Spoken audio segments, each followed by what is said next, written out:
Hello everyone. आज का topic है डॉक्टर नंद दुलारे वाजपेयी की आलोचनात्मक दृष्टि पर प्रकाश डाले। नंद दुलारे वाजपेयी शुक्लोच्चर आलोचना की उत्तर छायावादी धारा के प्रमुख आलोचक हैं।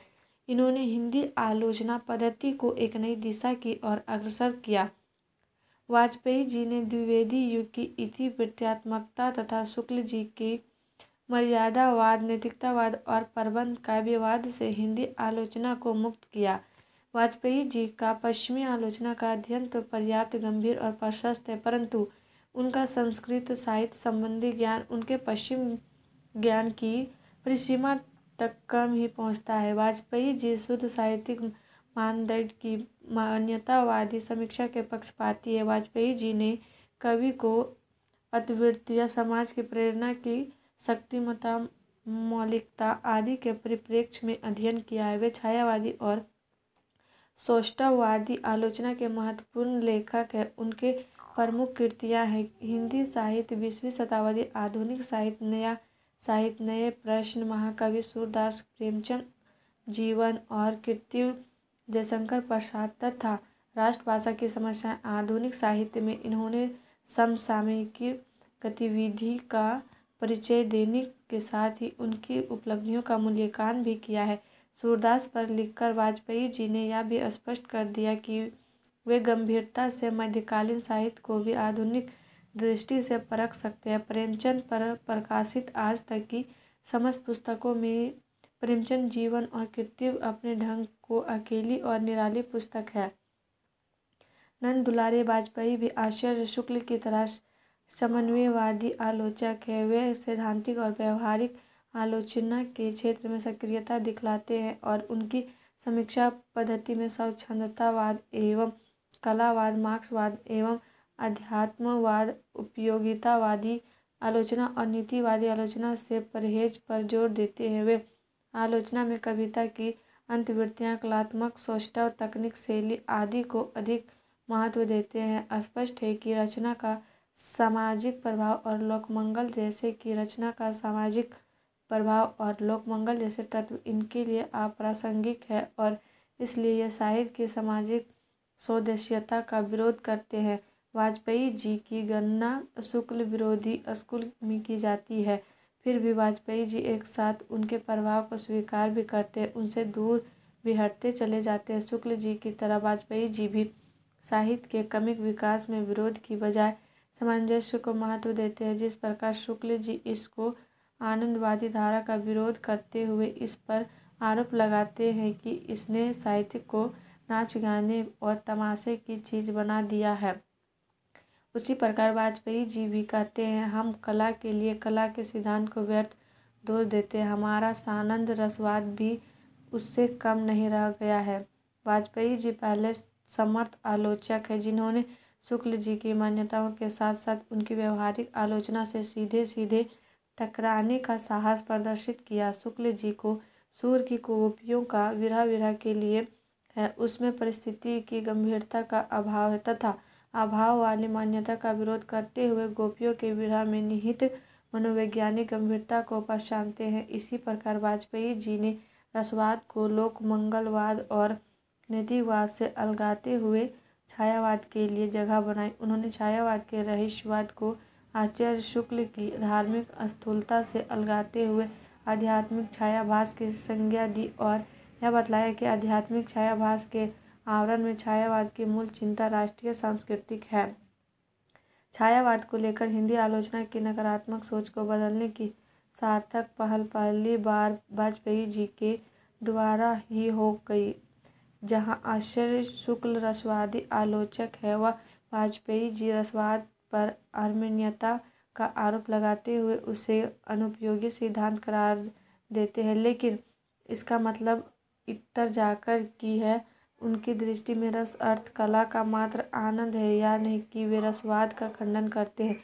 उन्होंने रस की व्याख्या परंपरा से, जिसमें भारतीय और पश्चिम परंपरा के अनरसा हर प्रकार का अपनंद शामिल है, उसे अलौकिक बना देने के प्रयास का वे विरोध करते हैं। वे अलंकार को रस सिद्धि का साधन बतलाते हैं। रचना और आलोचना के संबंध को स्पष्ट करते हुए रचना की स्वायत्तता पर बल देते हैं और कहते हैं कि रचना में भावनाओं के परिष्कार और जीवन को गहराइयों से समझने की क्षमता होनी चाहिए, लेकिन आलोचना या नैतिक मानदंडों को रचना के नियंत्रक की भूमिका नहीं दी जा सकती। जहाँ आचार्य शुक्ल साहित्य की स्वदेशियता की बात करते हैं, लोकमंगल की बात करते हैं, वहीं वाजपेयी जी का मानना है कि साहित्य का सौंदर्य नहीं, नैतिकता और नैतिक मूल्यों का सौंदर्य होता है। स्वदेशी साहित्य की रचना करने के कारण ही ये प्रेमचंद को छोटा रचनाकार मानते हैं।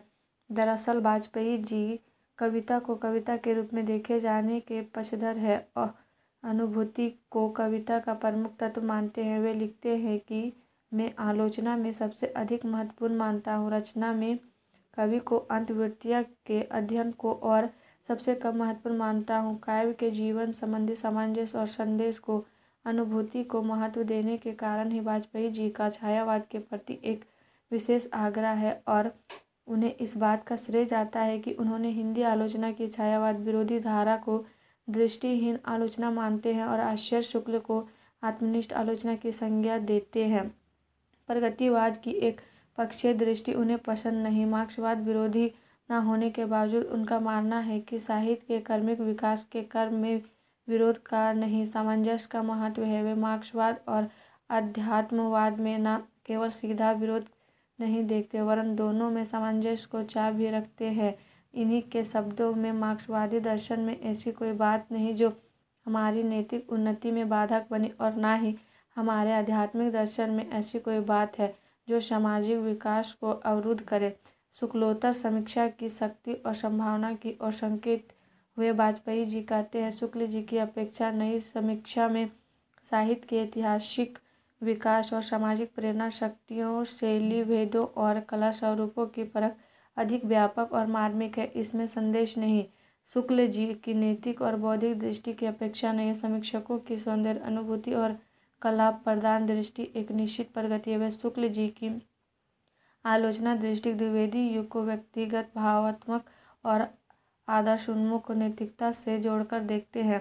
वाजपेयी जी को प्रसाद और निराला की काव्य के प्रति अप्रतिम निष्ठा के साथ साथ उनके काव्य में व्यापक पौरुष और शक्ति ने आकर्षित किया और वे इसे कवि की चेतना से संबद्ध रख के देखते हैं। वे साहित्य के मूल्यांकन के लिए साहित्येतर मानदंडों के पक्ष में नहीं थे और इसलिए नैतिकता एवं जीवन चेतना से उनके लिए कहीं अधिक महत्वपूर्ण है काव्य सौंदर्य।